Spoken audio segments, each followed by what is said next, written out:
Welcome to another round of Sports Reviews. Tonight I'm reviewing CF Monterrey 3, Club Atletico Pantoja 1 in the second leg of the round of 16 of the 2021 Scotiabank Concacaf Champions League. Monterrey moves on 6-1 on aggregate to face Columbus Crew in the quarterfinals starting April 27th to 29th.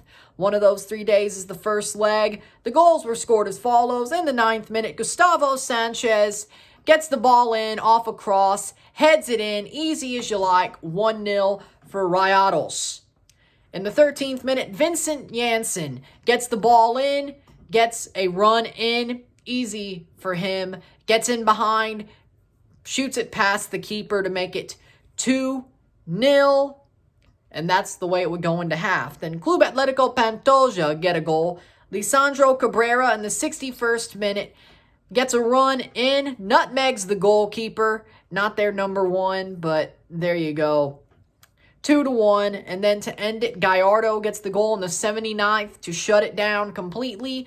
Gets on the angle, shoots it. Well, nutmegs their goalkeeper too. A little bit of pay for play, you know. Well, not pay for play, but, you know, back-to-back, tit for tat, you know. There you go. Boom. Nutmegs him. Near post, on the angle, 3-1. That's the way it would end. 6-1 on aggregate. The stats were as follows. 17 shots to 11. 6 shots on target to 2. 63% pass accuracy to 37%. Or, no, possession. 63% possession to 37% possession. 446 passes to 266 passes. 84% pass accuracy to 74. 10 fouls to 12. 0 yellows to 3. No red cards on either side. 1 offside to 3. 6 corners to 4. So with that, that's the stats for this game. But honestly, when it comes down to this game, there was only one thing. Monterrey just had to shut it down. They didn't have to do anything special. All they had to do was hold their composure, not have a horrible bottle job, and just win. And that's what they did. They scored a couple of goals, but really all they had to do was just play it out. And that's what both teams really did. Yeah, Pantoja scored. Columbus Real Esteli was the same way. Monterrey didn't. They scored 3 and they still basically played it out. All they did was what they needed to do. Their game wasn't special. It wasn't a firebrand. They got the win they needed. They got the win they knew they should get in this game. They went forward, played. They looked good. They had a little bit of a second 11, a B team, but that's expected. That's to be expected with that. And they were already ahead, so give the B team a run out. They're still miles better than Pantoja. And that's what they did. And they still scored 3 goals. Yes, Janssen, starting striker. Funes Mori, starter. But even then, even with Funes Mori and Janssen and Dorlan Pabon, there were still some younger players, some B team bench players playing tonight. And they're third in the Liga MX, but I'm sure they'd rather put more to games that they need to win than one that was just, hey, if they get out with a draw, 1-1, hey, if we lose 1-0, doesn't matter, we're through. And I like the strategy, but even then, they won easily. No question whatsoever. They won easily. No problems with it whatsoever. And they were great. They were great. Monterrey were great tonight.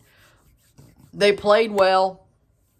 Even having a replacement manager because Aguirre was suspended because he went to his son's wedding, was partying there, dancing, got caught without a mask. He got suspended, disciplined, rightly enough because of these days, the COVID days, but he was suspended.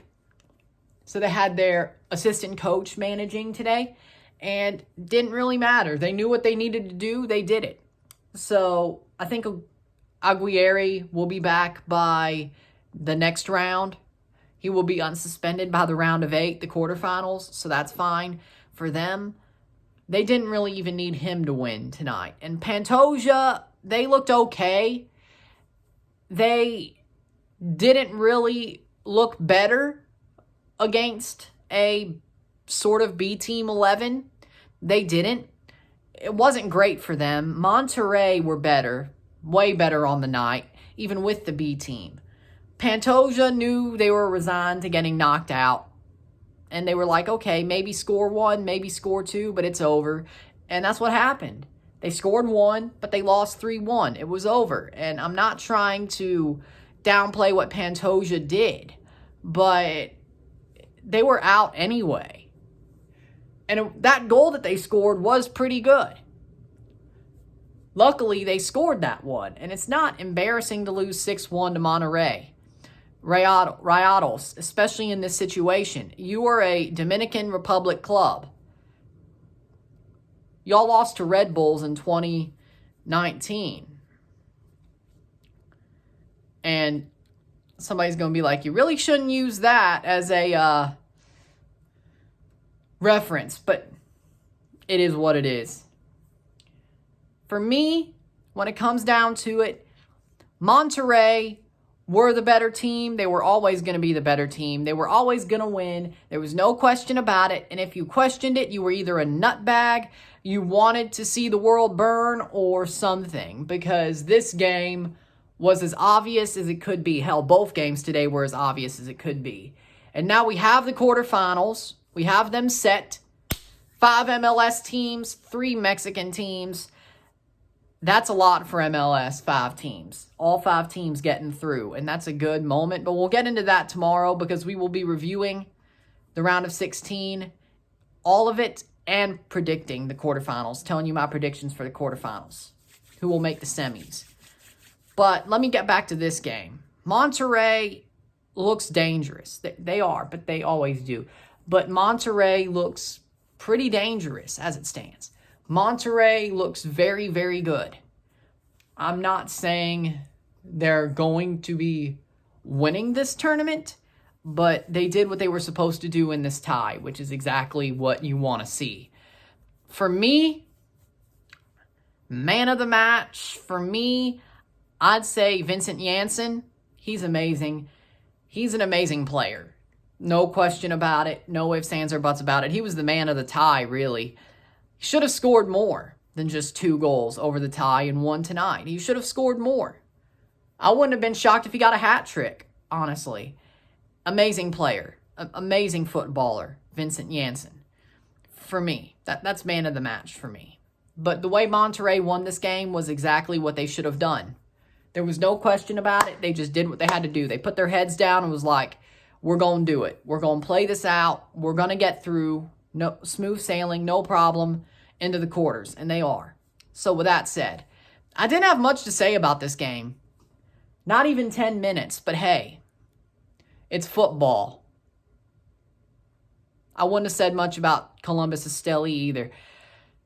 There you go. So with that said, if you like this video, like it, share, subscribe. You know what it is. Tell all your friends tomorrow. As I said, I will be reviewing the whole round of 16, every tie of the round of 16 in chronological order by how they ended, what time they ended, what day, what time, you know what it is, and predicting the quarterfinals, predicting the winners of each quarterfinal series of who will be in the semifinals in August and go on to the Final Four of this tournament and have something to look forward to this summer and fall because it goes into October. But you get my point.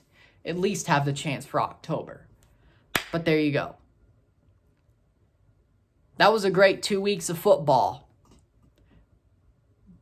And we have a couple of more videos to go. MLS's back week. Review and predictions and all that. And Champions League stuff will return not next week, but the week after. April 27th to 29th. That's going to be fun as well. I had fun covering this round of 16. And we got more coming down the pipe. Just got to wait a little bit. But absence makes the heart grow fonder, right? There you go. I'm Ryan and I'm out. Peace.